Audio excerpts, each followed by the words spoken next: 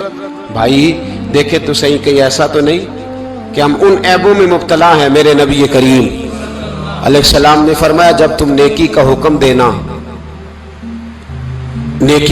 دینا اور برائی سے منع کرنا چھوڑ دو گے، پھر اللہ تم پر ظالم حکمران مسلط کرے گا۔ اور اگلے لفظ اس سے بھی زیادہ سخت ہیں۔ محبوب فرمانے لگے پھر تمہاری نیک لوگ دعائیں بھی کریں گے تو اللہ وقتی طور پر ان کی دعاؤں کو بھی قبول نہیں فرمائے گا، اس لیے کہ تم لوگوں نے نیکی کا حکم دینا اور بھلائی سے روکنا چھوڑ دیا۔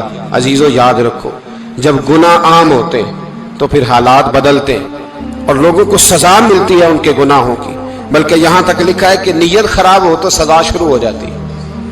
کیا خراب ہو؟ بولیے گا۔ نیت بھی خراب ہو تو سزا۔ حضرت رومی کہتے ہیں کہ ایک بادشاہ کو پتہ چل گیا کہ ایک آدمی نے بڑا اچھا باغ لگایا ہے، خوبصورت باغ ہے، مالٹے کا، کنوں کا باغ، بڑا پیارا۔ بادشاہ نے کہا ذرا جا کے دیکھتا ہوں۔ بادشاہ سلامت باغ دیکھنے آئے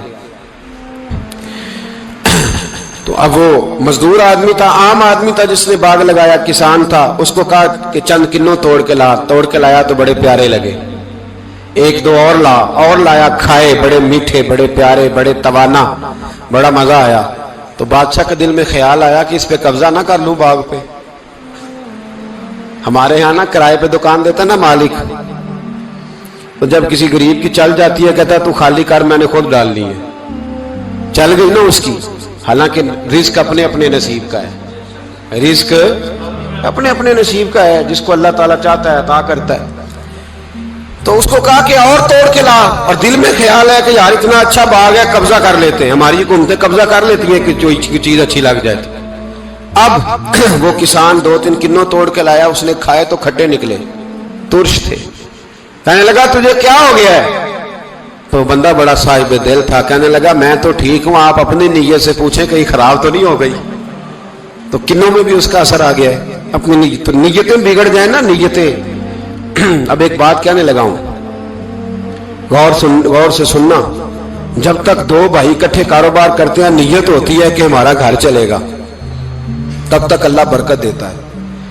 اور جب اپنی اپنی جیبیں سمیٹنے لگ جاتے ہیں نا کہ یہ میرا 5000 ہے، آج میں گیا تھا اگرائی کرنے، یہ میرا 10,000 ہے، آج میں نے زیادہ کی، جب وہ ٹٹولنے لگتے ہیں پھر اس دکان سے بھی برکت اٹھ جاتی ہے، پھر وہاں سے بھی برکت چلی جاتی ہے۔ فَإِنَّ لَهُ مَعِيشَةً ضَنْكَ، فرمایا جب تو میں منہ پھیر لیتا ہے پھر تیری زندگی اللہ تنگ کر دے، پھر وہاں سے بھی برکت، خوبصورتی، اثر اٹھ جاتا ہے۔ ایک سنار نے گلی میں ایک یتیم چھوٹے سے بچے کو گھومتے دیکھا تو سنار بے اولاد تھا، بچے کو اٹھا کے گھر لے آیا، 18 سال اس بچے کی پرورش کی، اس کو پالا پوسا، جوان کیا۔ سنار کے پاس وہ دکان پہ چلا جاتا، وہ کئی دفعہ دکان پہ رہتا، کئی دفعہ گھر میں رہتا۔ ایک دفعہ وہ دکان پہ تھا، بچہ گھر تھا، 18 سال کا جوان، اس کی بیوی اکیلی تھی۔ وہ جس نے ماں بن کے پالا تھا اس نے اسی پہ حملہ کر دیا، اس کا بازو بری نیت سے تھاما، بیوی چیخی۔ تھوڑی دیر گزری تو وہ نوجوان پیروں میں بیٹھ گیا، کہنے لگا اماں پتہ نہیں مجھے کیا ہوا۔ شام کو سنار آیا، بیوی چیخنے لگی، چلانے لگی، کہنے لگی آج عجیب بات ہوئی، جس کو میں نے جگر کا خون دے دے کے پالا اسی نے گندی نظر ڈالی۔ سنار محو حیرت ہے، بیوی کا خیال تھا کہ لٹھ اٹھائے گا، ڈنڈا اٹھائے گا، نوجوان کو مارے گا، لیکن وہ رونے لگ گیا۔ اس نے کہا آج اس نے میرا بازو تھاما ہے، جانے کیا کیا ہے؟ پریشان ہونے لگ گیا، سجدے میں گر گیا، کہا تو بتاتا کیوں نہیں؟ تو وہ سنار کہنے لگا اس کی غلطی نہیں، 18 سال کے بعد آج مجھ پر بھی شیطان سوار ہوا تھا۔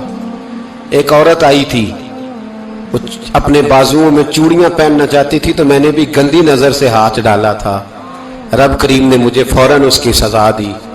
جن کے گھروں میں بیٹیاں ہوتی ہیں ان کی نظریں گندی نہیں ہوتی، جو بیٹیوں کے باپ ہوتے ہیں، جو بہنوں کے بھائی ہوتے ہیں، ان کی نظریں گندی۔ اور اگر تو ٹیلی فون کرتا ہے، تو کسی عورت کے ساتھ تعلق رکھتا ہے تو یہ بات لکھ لے، امام فخر الدین رازی 1، علامہ اسماعیل حقی 2، ملا جلال الدین رومی 3، امام خازن 4, امام جلال الدین سیوطی 5 حدیث کے استاد اور محدث لکھتے ہیں کہ اگر تو کسی پر گندی نظر ڈالے گا تو تیرا گھر بچ سکتا, یاد رکھ نہیں بچے گا, اس لیے کہ تیری نظر کسی کی بیٹی کو بیٹی سمجھ تاکہ تیری بچی کا پردہ قائم رہے, کسی کی بہن کو, یہ کیا بات ہوئی کہ تو جتنا مرضی گند معاشرے میں پھیلاتا رہے تیرا گھر بچا رہے, یہ کیسے ہو سکتا ہے؟ فَإِنَّ لَهُ مَعِيشَةً ضَنْكَ, اللہ فرماتے ہیں زندگی تنگ ہو جائے گی تیرے لیے مشکل, تو ڈھونڈتا پھرے گا کہ میں مرنے کو جگہ تلاش کروں. سچی توبہ کرے, کھری توبہ کرے. یہ گناہ انسان کو مجبور کر دیتے ہیں. حضرت عبداللہ بن مبارک رحمت اللہ تعالی علیہ, ان کے سینکڑوں شاگرد تھے. ایک شاگرد کے انتقال کا وقت آیا تو گھر گئے ملنے.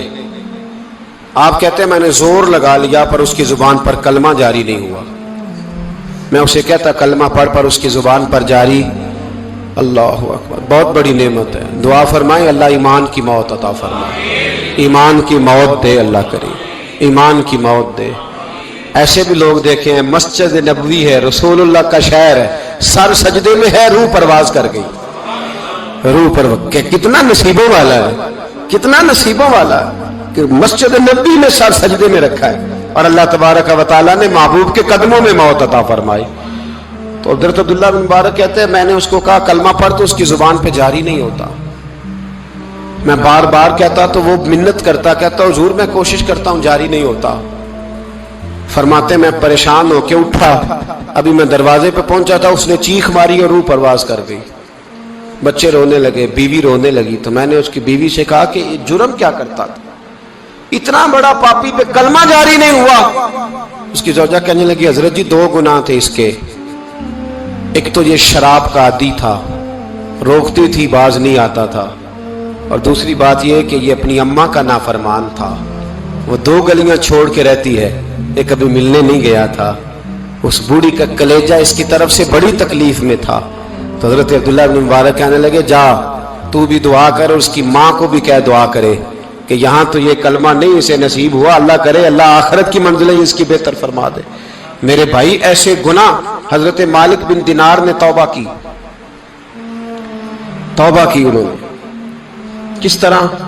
فرماتے میں نشے کا عادی تھا, کسی نے مجھے کہا کہ بطور دوائی شراب پی لو تو میں نے پی لی. نشے کا عادی تھا, شراب پیتا تھا. اللہ تعالیٰ نے بڑی منتوں اور کوششوں کے بعد, منتوں کے بعد ایک بیٹی عطا فرمائی. وہ بھی 2.5-3 سال کی ہوئی تو پردہ کر گئی. کہتے میں اس کی قبر پہ بیٹھ کے گھنٹوں روتا. شراب کا عادی تھا. ایک دن سویا تو خواب دیکھتا ہوں کہ میرے پیچھے ایک بڑا سانپ لگ گیا ہے, اور سانپ جب منہ کھولتا ہے تو انگارہ نکلتا ہے. میں پھر دعا کرتا ہوں اللہ ہمیں معاف فرمائے, اللہ ہم سے درگزر. میں کچھ قبرستانوں میں جاتا ہوں تو میں وہاں سانپ بچھو پھرتے ہوئے دیکھتا ہوں, اور ڈر آتا ہے کہ ہم یہاں آنے والے ہیں. یہ لوگ کہہ رہے ہیں کہ تمہاری تیاری ہے, کسی وقت بھی اعلان ہو جائے گا کہ چلو بھائی چلو فلاں صاحب کا جنازہ ہے, اٹھو. لوگ کہتے ہیں جلدی کرو, اور ایک کونے میں ایک شخص یہ بھی کہتا ہے کہ دیگ بھی رکھ لو مہمان بڑے جمع ہو گئے. اور ایک کونے میں لوگ یہ بھی کہتے ہیں کہ برف ٹھنڈی لے آؤ, لوگوں نے پانی بھی پینا.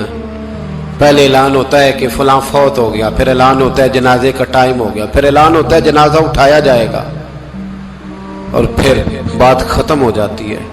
پھر کل من علیہ فان, پھر کوئی نہیں پوچھنے آتا. ختم ہو گئے, قصہ ہی ختم ہو گیا. ان لوگوں کی کہانی مٹ گئی, ختم ہو گئے. بڑے بڑے کج کلا, کوئی پوچھنے والا نہیں. موت کا راج ہے موت کا راج. موت راج کرتی ہے بس, اور کسی کا راج نہیں. وہ راج کرتی ہے, جدھر جاتی ہے اسی کا راج ہے, راج کر رہی ہے.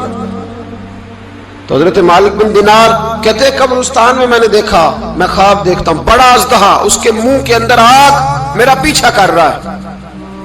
کہتے میں خواب دیکھ رہا ہوں. میں دوڑا, لیکن وہ اژدہا جب میں دوڑا تو میرے آگے آ کے کھڑا ہو گیا. میں مشرق کو دوڑا تو وہاں بھی آ گیا, مغرب کو دوڑا تو وہاں بھی آ گیا. جناب مالک بن دینار کہتے ہیں ایک بوڑھا شخص کمزور مجھے بچانے آیا, پر اس اژدہا نے پھونک ماری تو وہ بوڑھا آدمی دور جا گرا. کہتے میں چیختا تھا, چلاتا تھا. ایک پہاڑی پہ میں بھاگا گیا تو وہاں مجھے میری بیٹی ملی, مجھے فوت ہو گئی. وہ اس اژدہے کے آگے اس نے یوں ہاتھ کیا تو اژدہا پیچھے بھاگ گیا. میں نے بیٹی کو گود میں اٹھایا, میں نے کہا بیٹی یہ کون تھا؟ کہنے لگی ابا یہ تیرا برا عمل تھا, یہ تیرا برا عمل تھا, یہ تجھے کھا جاتا اگر میں نہ ہوتی.